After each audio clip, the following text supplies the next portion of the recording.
السلام عليكم ورحمة الله وبركاته. أهلا بيكم في فيديو جديد ووصفة جديدة من قناة أيوشا هوم. ازيكم عاملين ايه؟ يا رب دايما تكونوا بخير. النهاردة هنعمل مع بعض طاجن لسان العصفور بالفراخ في الفرن. أكلة سهلة وسريعة وطعمها حلو جدا. ويلا من غير كلام كتير نشوف الطريقة. لكن قبل ما نشوف الطريقة، أنا آية رشاد. لو أول مرة تشوفوني ما تنسوش تشتركوا في القناة ولايك وشير لو عجبكم الفيديو وكومنت حلو زيكم. ويلا بينا نشوف الطريقة. يلا بينا. عندنا هنا أوراق من الدجاج، أنا غسلها كويس ومتبلاها بملح وفلفل أسود وبصل. عندي عصير 2 حبة من الطماطم ومعاهم قرن فلفل حامي، بصلة كبيرة مبشورة، 400 جرام من لسان العصفور. وعندنا هنا التوابل: ملح وفلفل أسود وكمون وكزبرة وبابريكا، ومعلقة من توابل الفراخ أو ال7 بهارات المتوفر عندك. وعندنا معلقة من الثوم المفروم. ويلا هنا نبتدي. عندنا هنا طاسة على النار، نسيبها تسخن شوية ونضيف فيها معلقة من الزبدة أو معلقة من السمنة، أنا هنا استخدمت سمنة، وكمان معلقة من الزيت، وهنسخنهم مع بعض كده. وبعدين هننزل عليهم بلسان العصفور وهنقلب فيه بقى طبعا لحد ما ياخد لون معانا ذهبي. عايزينه ياخد لون ذهبي غامق شوية، أغمق من الذهبي شوية لكن مش محروق. هنقلب فيه باستمرار طبعا عشان يبقى اللون كله موحد، ما يبقاش لون ولون، بالشكل اللي انتوا شايفينه ده. وهنا بعد ما اتحمر معايا واخد لون، شايفين هو ده اللون اللي احنا عاوزينه. بلاش يكون اغمق من كده، لان حتى بعد ما تحطيه في الطاجن هتحسي ان لونه غمق، فبلاش نحمره اكتر من كده. ده كان حلو جدا. هنيجي بقى نفضي لسان العصفور بتاعنا في الطاجن اللي هندخله فيه الفرن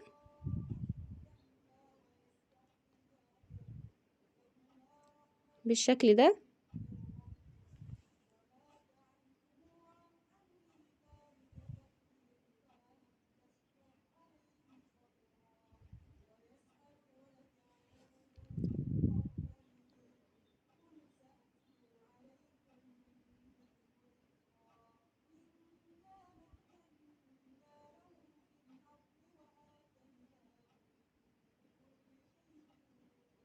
بالشكل اللي انتوا شايفينه ده. وهنرجع بقى للطاسة بتاعتنا. في نفس الطاسة على النار هنحط معلقة من السمنة وكمان معلقة من الزيت، نسخنهم بس مع بعض كده. وبعدين هننزل عليهم بالفراخ بتاعتنا، فراخ متبلة في ملح وفلفل اسود وبصل. جربيها بالطريقة دي بتكون طعمها حلو جدا. هننزلها بقى في السمنة بتاعتنا، عايزينها تاخد صدمة ولون حلو كده من فوق بالشكل ده.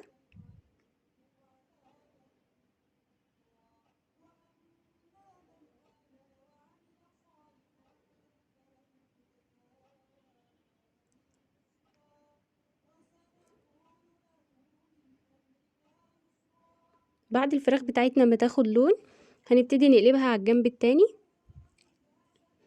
شايفين لون دهبي حلو كده. بعد كده هننزل عليهم ببصلاية كبيرة مبشورة،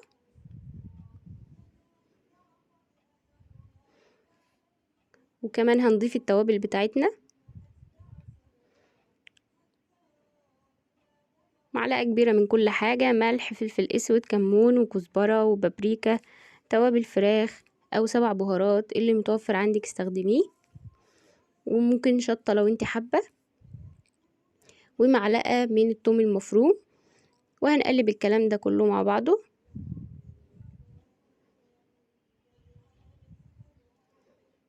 وبعد كده هنضيف عليهم الطماطم.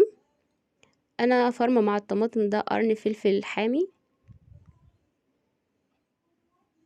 وهنقلب مع بعض كده كل حاجة تاخد من بعضها.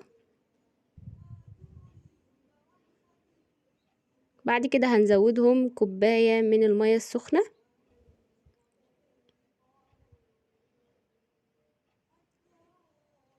حاولي تزودي مية سخنة على طول علشان خاطر ما تاخدش معاكي وقت في الغليان وتبتدي تغلي بسرعة وتستوي.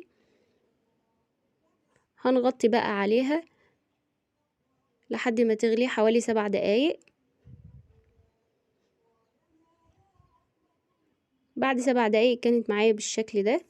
الفراخ طبعا بقت حوالي يعني نص سوا او ربع سوا كده.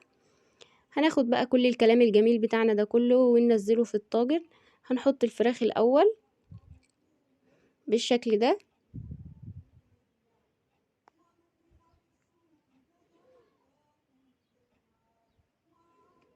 نظبطهم كده، وبعد كده هننزل بقى بالخلطة بتاعتنا عليهم. وبس كده هنجيب بقى معلقة ونحاول نوصل الخلطة دي تحت كده لسان العصفور عشان الطاجن كله يكون مختلط ببعضه، ما يكونش فيه جزء وجزء، بالطريقة دي.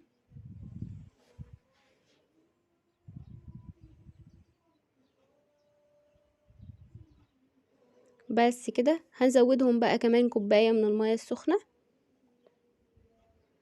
وبس كده هنجيب بقى ألومنيوم فويل ونغطي الطاجن بتاعنا، وهندخله الفرن. فرن ساخن مسبقا على اعلى درجة حرارة. يعني انا الفرن بتاعي مفيهوش تايمر، فانا بولعه من تحت يسخن، وبعد كده بدخل فيه الطاجن. هياخد معانا حوالي 35 دقيقة. طبعا هو سخن فهيبتدي يغلي معانا على طول. بس كده هنبتدي بقى ندخله الفرن. اخد معايا حوالي 35 دقيقة، وكان معايا بالشكل اللي انتوا شايفينه ده، تحفة جدا.